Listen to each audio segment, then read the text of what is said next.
Tadi ya, mengapa harus memaksakan Yesus Allah, sudah jelas ya.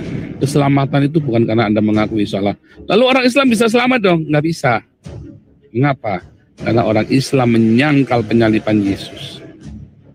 Ya, menyangkal penyaliban Yesus. Kan barang siapa percaya bahwa Allah membangkitkan Yesus dari antara orang mati. Orang Islam nggak percaya, saudara. Ya kan? Makanya nggak selamat orang Islam. Dia menyangkal. Kenapa? Kan dia bersyahadat. La ilaha illallah. Ya, yang Allah itu, Pak. Si Suma kan nggak terima. Kenapa saya menyerang kalian? Karena saya tidak terima kalau Allah itu dipakai di Alkitabnya orang Kristen. Pertanyaannya, ini si Muhammad Cap ini ya, sebelum Muhammad Cap ini lahir di dunia ini, ceprot, oe-oe, ya, kata Allah itu sudah dipakai oleh orang Quraisy. Kata Allah sudah dipakai oleh Yesus. Ya, buktinya Muhammad sendiri ngomongin kan, hai orang-orang Quraisy, Allah itu bukan yang punya anak alat manat usa. Artinya orang Quraisy sudah berkata Allah punya anak namanya alat manat usa. Lalu bilang lagi di Muhammad, ya, di Al-Maidah 72, telah kafirlah orang yang berkata bahwa Allah adalah Isa putra Maryam. Artinya di zaman itu orang-orang Kristen yang ada di Mekah, di Medina sudah menyebut Isa putra Maryam ini adalah Allah. Sama seperti saya, sama seperti orang-orang di tempat ini percaya bahwa Yesus adalah Allah. Sama. Muhammad ngatur-ngatur lagi. Jadi Muhammad yang mau ngerampok kata Allah itu mau dimonopoli sendiri. Gundulmu peang. Nah, jadi itu kan mau jebak saya tangan.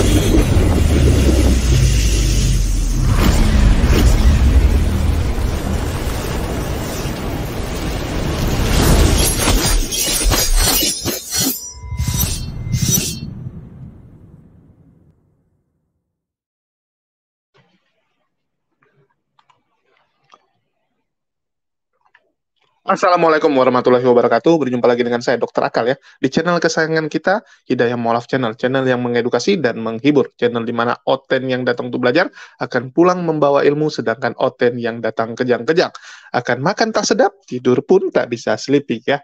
Dan di kesempatan kali ini kita akan membahas tentang Paul Jang yang ikut mengomentari debat antara Ustadz Zuma melawan Muriwali Yapto Matalu ya. Jadi di sini Paul Jang dan juga teman-temannya, ya, Paul Jang dan teman-temannya mengakui, nah ini yang seru ya, dia mengakui bahwa Muriwali itu babak belur, Muriwali itu kalah telak saat berdebat dengan Bang Zuma. Ya, ini pengakuan dari mereka ya, bukan dari kita, pengakuan jujur dari orang Kristen yang mengatakan Muriwali kalah telak saat berdebat dengan Bang Zuma. Dan ini bukan dari grupnya Paul Jang saja.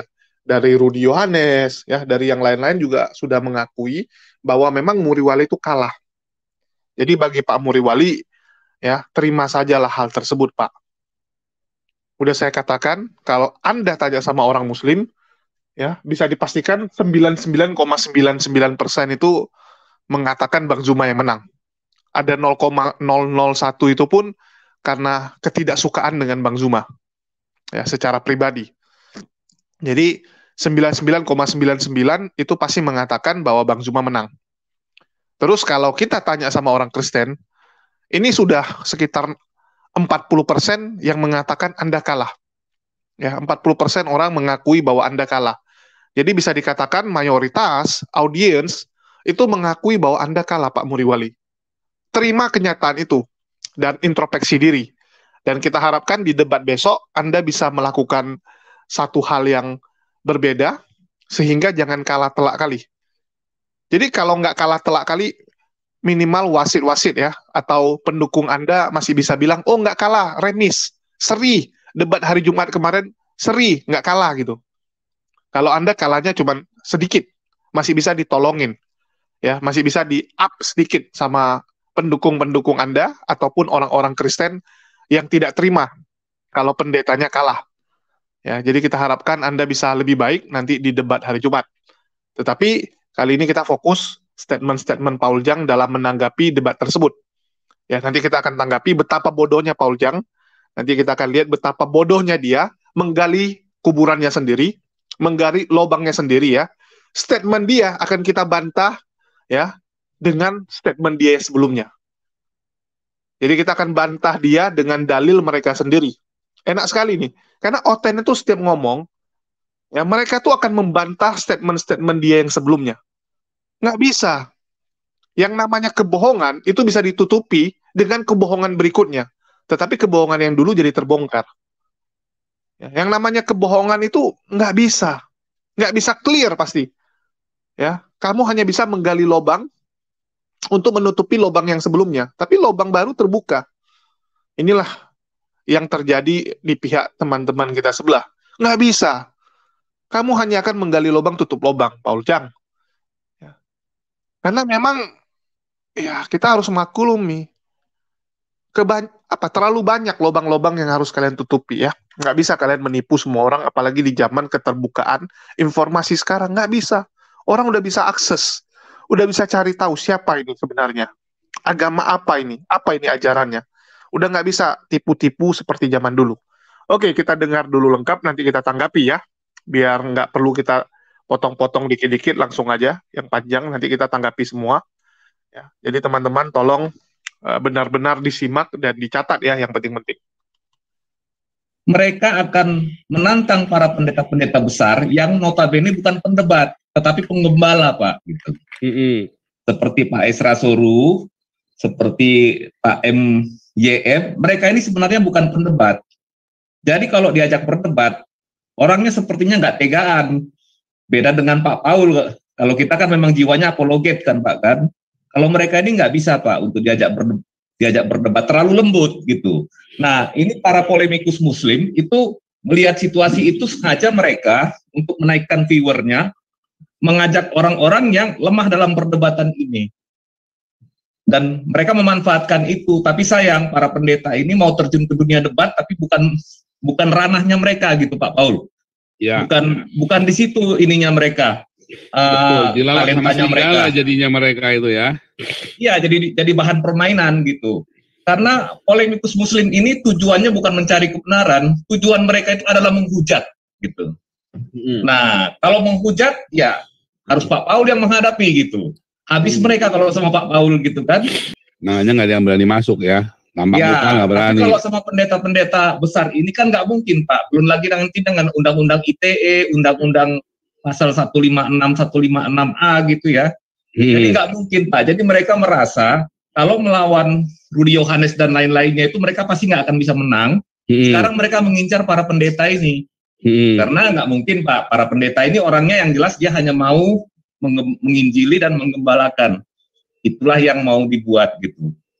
Nah kemudian catatan untuk Pak Esra Soru, oke lah secara konsep teologi nggak ada masalah gitu ya. Tetapi yang dihadapi sama dia ini orang yang nggak punya otak Pak, kayak Rifa ini. Mulutnya aja yang ngomong kesana kemari, menyebutkan beberapa ayat-ayat yang tidak ada hubungannya satu sama lain. Yang penting mulutnya bicara terus gitu, sehingga orang lain nggak bisa bicara dan orang memandang dia itu pintar dan menang debat. Itu yang pertama. Yang kedua yang saya perhatikan, Pak Muriwali, dia terlalu berpegang kepada filsafat presaposisi itu Pak. Artinya begini, si Zuma itu kan tidak mengakui Alkitab, tidak mengimani Alkitab. Jadi dia tidak punya standing point untuk berdebat menggunakan Alkitab. Sementara kalau orang-orang Muslim disuruh menggunakan Al-Quran, yang nggak akan berani mereka Pak. Saya jamin nggak akan mampu dan nggak akan berani, gitu. Jadi akhirnya ya ayat-ayat diadu dengan ayat-ayat dari Alkitab, kemudian pakai ngutip perkataan saya lagi. Saking kurangnya ayat, pakai perkataan saya pun dipakai. Nah, karena mereka nggak berani Pak menggunakan kitabnya gitu. Nggak akan berani Pak, walaupun katanya paling sempurna. Tapi nggak berani mereka gunakan. Nah, kemudian akhirnya dijawab sama Zuma, saya boleh masuk ke Alkitab untuk mengacak-acak Alkitab karena Alkitab menggunakan kata Allah katanya. Oh gitu. Iya, itu saya belum jelasin itu kata Allah. Nah, sementara kan di kelas apologet dan di kelas evangelis yang kita sering diskusikan dan debatkan dengan Pak Paul, Allah itu kan diangkat jadi Tuhan kan oleh si Melchior Baltasar kan Pak kan? Melchior Leidecker. Melchior Leidecker penterjemah penterjemah Alkitab ke dalam bahasa Melayu. Dulunya kan nggak dikenal siapa-siapa, dia bukan dikenal sebagai Tuhan gitu. Bagi orang yang di Asia Timur ini, kecuali kalau misalkan kita bicara di konteks Timur Tengah, sebelum Islam ada memang semua disebut Allah, yang dianggap yang Tuhan itu sudah disebut Allah kan. Pak Paul kan pernah jelaskan seperti itu. Nanti tolong dijelaskan lagi Pak Paul. Jadi akhirnya dia masuk ke situ. Nah, kemudian Muriwali ini kena mental, Pak. Bapak tahu kena mental kan? Kena gertak. Nggak bisa, Pak, dia menjawab. Akhirnya kebanyakan menggunakan teori-teori logika, tapi sebetulnya beliau juga nggak terlalu hafal ayat, Pak. Saya perhatikan, nggak seperti Pak Paul. Hanya mengucapkan satu kata aja, Pak Paul tahu ini ayat posisinya di mana gitu. Kayaknya beliau nggak begitu hafal, Pak. Saya perhatikan gitu. Ya sorry aja ya kepada Pak Muriwali ya. Nah, jadi terlalu mengandalkan ilmu logikanya, akhirnya ya Zuma kan juga kan isi otaknya nggak ada, Pak. Hanya cuman mic-nya jadi kencengin, Pak. Sekenceng-kencengnya. Yang diomongin apa, kemana, nggak tahu juga. Ya akhirnya masing-masing pihak sana pihak sini seperti Pak Paul bilang, mengklaim kemenangan masing-masing gitu. Dan kita penonton itu nggak dapat apa-apa dari situ Pak Paul gitu. Begitu kira-kira Pak Paul. Silahkan dilanjutkan, dijelaskan. Ya nanti ke Kalisoliso ya, ini saya jelaskan dulu tadi yang Allah, tadi saya lanjutkan, tadi ada yang ketinggalan. Ya, yang Allah itu Pak. Si Suma kan nggak terima. Kenapa saya menyerang kalian?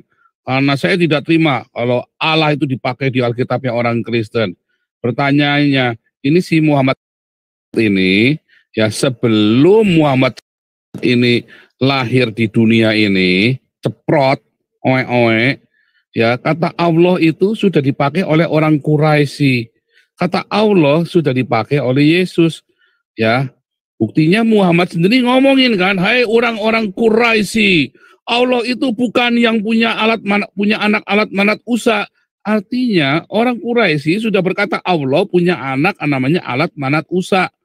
Lalu bilang lagi si Muhammad ya di Al-Maidah 72, telah kafirlah orang yang berkata bahwa Allah adalah Isa putra Maryam.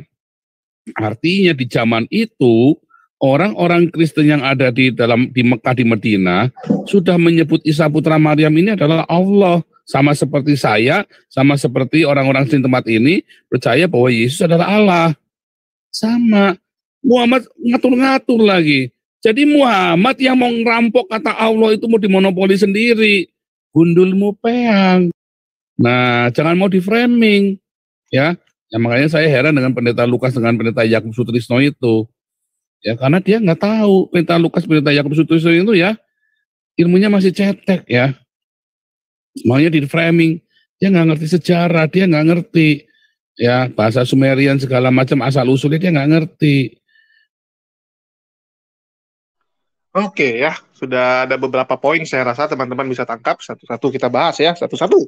Yang pertama ya, ini pengakuan dari Paul Jang dan teman-temannya yang mengatakan Muriwali itu ya kalah telak. Ya kalah. Yang pertama, Muriwali nggak menghafal ayat. Malah Bang Zuma yang menghafal ayat yang ada di Alkitab ya. Itu kita bisa saksikan Muriwali saat membahas Alkitab dia harus cari dulu ya. Beda sama Bang Zuma. Dan itu diakui oleh orang-orang yang ada di tempatnya Paul Jang. Kalau Muriwali itu nggak ngerti, nggak bisa hafal dia, nggak hafal Alkitabnya sendiri. Ya, kalau hafal Alkitab semua nggak mungkin, tapi ayat-ayat penting harusnya orang hafal. Tetapi nggak sanggup ya Muriwali itu.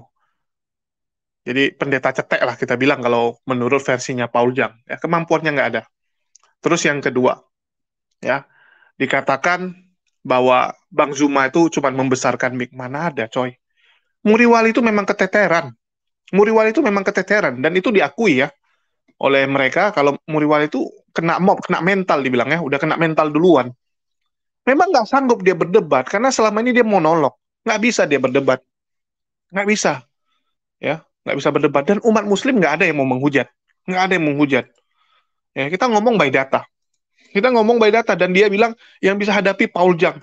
Paul Jang itu hadapi dalam apa? Paul Jang itu cuma bisa apa? Menghujat, karena dia di luar negeri, dia pikir, wah saya bebas menghujat karena saya di luar negeri, saya boleh ngomong sembarangan. Itu bukan debat, coy. Itu kamu berantem aja di pasar sama mama-mama gitu, ya. Jadi itu bukan berdebat. Kalau berdebat itu kasih data. Ya, keluarkan data. Ayatnya apa? Apa datanya? Itu namanya debat. Kalau cuman maki-makian, cakap-cakap kotor, ya si Paul Jang itu jago. Kita akui. Ya, kalau maki-maki, cakap kotor, hujat-hujatan, nah Paul Jang itu rajanya. Karena kenapa? Dia merasa dia bebas. Ya. Hanya karena itu. Dia merasa, wah saya di luar negeri, bebas saya menghujat. Orang presiden jadi hujat kok. Ya, pemerintah kita dihujat, siapa yang nggak dihujat sama si Paul Jang? Penghujat ini. Dan ini yang kalian jagokan. Tolol nggak namanya? Tolol. Ya, tolol namanya. Terus dikatakan, ya, Esra Soru punya debat juga dikomentari, wah Uniriva gini-gini. Ya, kami katakan, kalau kami pakai Quran untuk membantah kalian, kalian mau dengar gak? Nggak mau kalian dengar, coy. Ya, gampang sekali membantah kalian kalau pakai Quran. Semua bisa dibantah. Semua bisa kita lawan. Tetapi problemnya kalian mau dengar nggak? Nggak mau dengar kalian. Ya, kami nggak suka gunakan Alkitab. Tetapi, ya, Alkitab itu yang kalian imani. Kami gunakan standar kalian. Kami turunkan standar kami untuk mengikuti standar kalian.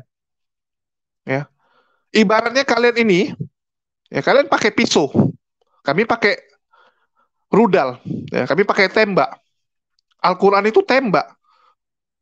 Gitu kan? Sedangkan kalian pisau. Kalau kami pakai tembak, nanti kalian bilang, oh nggak fair. Nggak bisa, nggak adil. Pertempurannya nggak adil. Nggak apa-apa, kami turunkan kelas kami, gunakan senjata yang sama. Menggunakan pisau yang kalian pakai juga. Dengan merek yang sama. Kamu pakai pisau sebesar apa, merek apa, kita pakai yang sama. Oke, kita duel. Kita duel. Dengan barang yang sama. Masa kalian ingkari Alkitab kalian? Kita kasih ayat dari Alkitab kalian kok. Bang Zuma tuh kasih ayatnya tuh dari Alkitab. Masa kalian mau bantah lagi perkataan di Alkitab? Lebih percaya ya perkataan Thomas daripada perkataan Yesus. Goblok nggak itu namanya? Itu goblok namanya. Ya. Saya sudah bilang, ini mungkin orang-orang Paul Jang nih kalau dengar nih, belajar yang benar. Jangan belajar sama Paul Jang, goblok itu orang. Bodoh, gue bilang. Ya. Bagaimana mungkin ya ada orang ngomong nih di luar. Si Julius itu profesor. Kenapa begitu? Ya dia pintar sekali, dia profesor itu. Ya di luar orang ngomong seperti itu. Ya misal si Goldian lah, dia ngomong sama orang. Si Julius itu profesor, karena dia pintar gitu.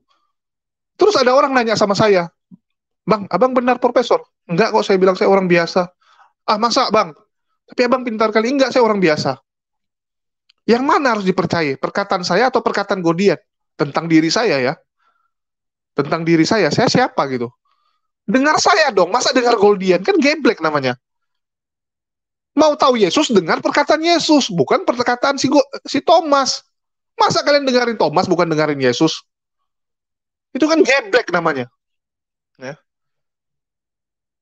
Jadi teman-teman kita di sebelah belajarlah yang cerdas. Kita kasih kayak kalian ayat Alkitab tuh tujuannya apa? Itu kalian imani kan?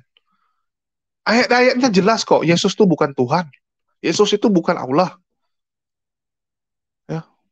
Jadi kalau kalian membantah lagi dari Alkitab, mau gimana gitu? Kami mau jelaskan ke kalian pakai apa? Pakai Quran, nggak mungkin kalian terima. Ya. Pakai temuan orang-orang luar, nggak mungkin kalian terima juga. Alkitab aja kalian nggak mau terima juga kok. Kalian mau terima apa sih gitu? Ya, kalian mau terimanya apa gitu? Alkitab loh ini yang ngomong. Alkitab sendiri yang membantah bahwa Yesus itu Tuhan. Alkitab sendiri. Jadi kalau kalian mau bantah lagi, udahlah, udah no cure saya bilang. Karena doktrin itu bahwa Yesus Tuhan itu sudah terlalu tertanam di dalam diri kalian. Bahkan dengan doktrin yang sama untuk mengangkat itu pun nggak sanggup ini sekarang.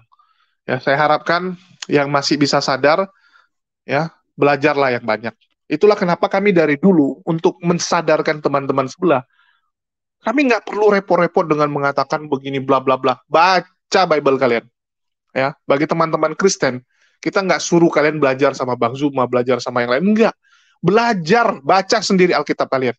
Ya, bukan seperti Pak Mangapul, suruh orang kalau mau belajar Islam, belajarnya sama Christian Prince. Kita enggak. Kalian kalau mau belajar Kristen yang benar, belajar dari Alkitab. Cari tahu Yesus itu siapa di Alkitab. Baca dari awal. Ya.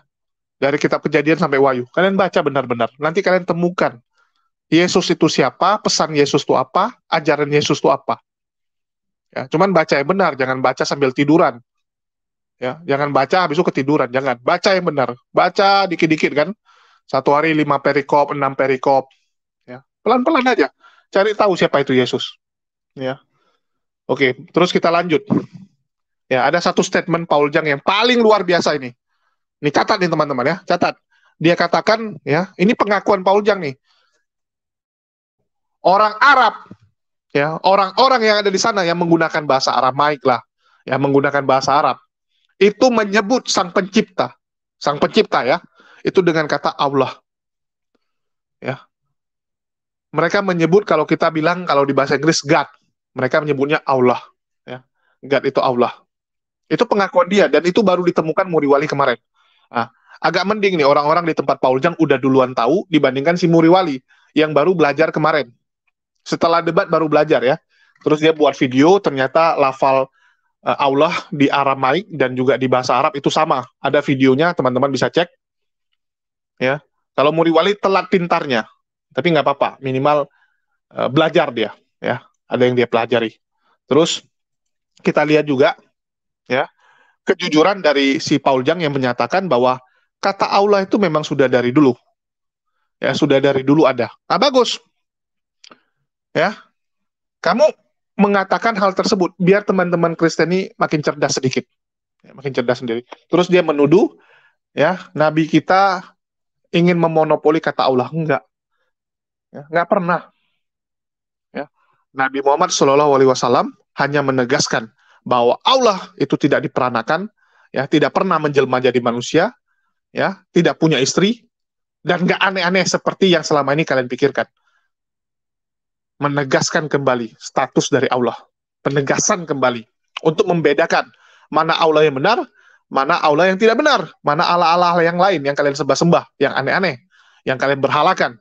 Penegasan doang, ya. Tapi seiring waktu orang tahu bahwa Allahnya, ya, Allahnya orang Islam itu adalah Allahnya yang disembah oleh Abraham atau Ibrahim alaihissalam. Begitu juga dengan nabi-nabi sebelumnya. Allah yang sama. Beda dengan orang Kristen. Orang Kristen siapa dia punya Tuhan? Yesus. Ya. Seiring waktu itu jadi berubah. Ya. Jadi kita akui kata Allah itu sudah ada. Nggak pernah umat Muslim itu membantah bahwa kata Allah itu sudah dipakai jauh hari. Ya. Sebelum Nabi Muhammad SAW mengajarkan untuk menyembah kepada Allah yang benar. Jadi dulu menyembah kepada Allah yang benar, terus dilencengkan, dikembalikan lagi untuk menyembah Allah yang benar. Ya, dilencengkan oleh siapa? Ya kita tahu sendiri. Ya. Jadi itu sudah melekat menjadi identitas Islam. Sama seperti hijab gitu. Hijab itu udah ada jauh sebelum Nabi menyuruh menggunakan hijab. Sudah ada dari dulu kok. Ya.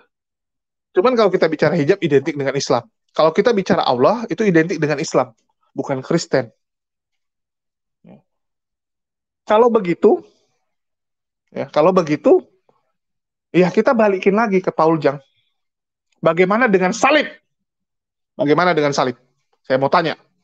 Apakah salib itu punya orang Kristen? No. Ya, salib itu sudah ada sebelum kalian. Sebelum kekristenan ada. Ya, buktinya apa? Ya Yesus saja disalibkan, coy. Ya, duluan Yesusnya yang kalian anggap bangkit atau salibnya yang duluan ada? Duluan ada salib. Hukuman salib itu dari dulu. Ya, bahkan lambangnya Mesir itu salib. Ya, salibnya Mesir. Nah, beda. Sudah ada itu salib-salib itu. Ya. Jadi begitu contoh Ustadz Abdul Somad mengatakan di salib ada jin kafir. Kenapa kalian komplain? Memangnya salib itu punya kalian doang? Ya, harusnya yang komplain yang lain dong. Orang Mesir kayak yang komplain. Harusnya orang Mesir dong yang komplain. Duluan dia pakai kok salib itu. Ya, salib itu duluan siapa pakai? No, kekristenan abad ke-7 baru gunakan salib sebagai lambangnya. Dulu mereka menggunakan lambang anak domba. Cek sejarah, belajar nih teman-teman Kristen. Saya pernah bahas ini ya tahun lalu. Ya, lambang kekristenan itu berubah jadi salib baru di abad ke-7. Tapi saya nggak akan jelasin panjang lebar ya, karena ini video pendek. Kalian cari sendiri. Ya, jadi jangan dengar saya saja, saya kasih clue, kalian cari tahu sendiri. Benar nggak lambang salib itu baru digunakan kekristenan ya di abad ke-7? Dulu nggak. Cari tahu sendiri. Ya. Jadi dulu kekristenan itu lambangnya domba, Ya, sama ada juga yang menggunakan ikan besar, ikan paus gitu, ikan lambangnya, karena dianggap Yesus seperti Nabi Yunus, ya, bangkit di hari ketiga dari ikan gitu kan. Jadi belajar pintar. Itu salib dari dulu sudah ada. Kenapa kalian klaim itu punya kalian? Kenapa kalian komplain kalau dibilang salib dipatahkan, salib ada jin, salib apa kayak gitu? Kenapa kalian marah? Bukan punya kalian kan? Kalau kalian mau menggunakan standar itu, jangan standar janda gitu, equal. Ya. Dan umat Muslim nggak masalah sih sebenarnya. Cuman karena sekarang ya kata Allah itu melekat kepada Islam. Dan kalian bangga dengan kata Theos Elohim, ya YHWH. Pakai aja gitu. Paling kalau kalian pakai YHWH, kalian diketokin sama orang Yahudi. Ya, kalian pakai aja Theos Elohim kek atau apa kek. Ya, supaya apa? Supaya nggak salah, ya nggak salah persepsi orang. Karena orang kadang-kadang bingung. Tujuannya apa? Supaya publik nggak bingung. Ya, tujuannya supaya publik ini nggak bingung, masyarakat awam nggak bingung. Kita bukannya apa? Kalau ada dua kata yang sama, nanti orang pikir itu sama, padahal itu dua hal yang berbeda. Aulanya Islam sama aulanya Kristen beda. Biar clear gitu. Oh kita beda gitu kan? Kan bagus gitu kalau orang tahu kalau kita beda. Jangan kalian pakai yang sama. Di Indonesia, ya di Indonesia nih khususnya, Allah itu sudah melekat dengan Tuhannya umat Muslim. Kalau di luar memang enggak, di Arab enggak ya. Di Arab orang-orang Kristen manggil Tuhannya juga Allah, ya. Allah dan Yesus. Jadi tolonglah dipisahkan supaya masyarakat di bawah ini cerdas. Supaya masyarakat di bawah ini tahu tujuan kami itu. Jadi tujuan Bang Zuma itu bilang supaya orang-orang Kristen, orang-orang Muslim di luar nggak kebingungan, terutama yang masih anak-anak. Sering soalnya kejadian gitu kan. Ya, anak-anak Kristen nanyakin bapaknya, "Pak, Tuhan kita, ya Tuhan kita itu sama dengan Tuhan Islam ya? Allah, sama-sama Allah kok, Pak. Bedanya kita ada plus Yesusnya gitu kan." Di otak anak-anak tertanamnya itu. Bedanya adalah, oh kalau Tuhannya kita itu adalah Tuhannya Islam plus Yesus plus Roh Kudus. Ini kan ngaco itu. Ya, jadi supaya beda aja, Pak. Ya. Tapi kalau masalah klaim, ya mending Bapak ajarin juga sekalian salib ya. Saya nggak tahu Paul Jang kenapa nggak ngajari itu. Masalah salib itu bukan lambangnya Kristen. Ya, harusnya Anda jujur. Karena saya lihat Paul Jang ini kadang-kadang ya biasa lah ya, makin ngomong makin ngelantur. Tapi ada beberapa statement dia bagus itu. Ya, seperti statement bahwa yang apa gambar sekarang itu ya, itu bukan gambarnya Yesus. Dia bilang tah tukang kebun atau tukang bus dia ya. Dia ada bilang itu, nanti kita akan buat konten sendiri lah. Itu saya belum sempat jadikan konten juga. Itu lucu tuh statementnya ya, pernyataan jujur dari Paul Jang saat melawan seorang pendeta. Ya. Jadi bagi teman-teman, ya kita harus cerdas, ya, kita harus tahu, ya, harus tahu membedakan mana yang benar, mana yang salah. Kalau penasaran cari tahu, jangan telan mentah-mentah. Jangan pernah telan mentah-mentah, apalagi omongan dari orang-orang seperti Paul Jang yang ya kita tahu sendirilah reputasi dia. Dia tuh hanya penghujat ya, bukan saya yang bilang, pemerintah kita yang bilang dia itu penghujat. Ya, penista agama, penghujat itu Paul Jang. Oke, mungkin itu aja dari saya. Makasih nih buat teman-teman yang udah nyimak. Di akhir kata saya ucapkan wassalamualaikum warahmatullahi wabarakatuh. Sampai jumpa di lain kesempatan.